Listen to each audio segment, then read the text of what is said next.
علیکم ورحمۃ اللہ وبرکاتہ۔ کچھ دنوں سے ہمارے فیس بک اکاؤنٹ، انسٹاگرام اکاؤنٹ اور واٹس ایپ کے تمام گروپس میں سوالات کا سلسلہ جاری ہے، اور آج ہم نے سوال نمبر 33 اپلوڈ کیا ہے۔ کل ہم نے سوال نمبر 32 اپلوڈ کیا تھا۔ اس ویڈیو میں ہم سوال نمبر 32 کا صحیح جواب جانیں گے۔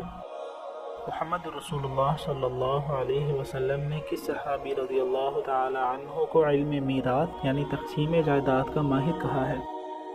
آپشن اے حضرت زید بن ثابت رضی اللہ عنہ، آپشن بی حضرت محمود بن الربیع رضی اللہ عنہ، آپشن سی حضرت ابو عبیدہ بن جراح رضی اللہ عنہ، آپشن ڈی حضرت معاذ بن جبل رضی اللہ عنہ، آپشن ای حضرت عمر فاروق رضی اللہ عنہ، آپشن ایف حضرت خالد بن ولید رضی اللہ عنہ۔ اس سوال کا صحیح جواب ہے آپشن اے حضرت زید بن ثابت رضی اللہ عنہ۔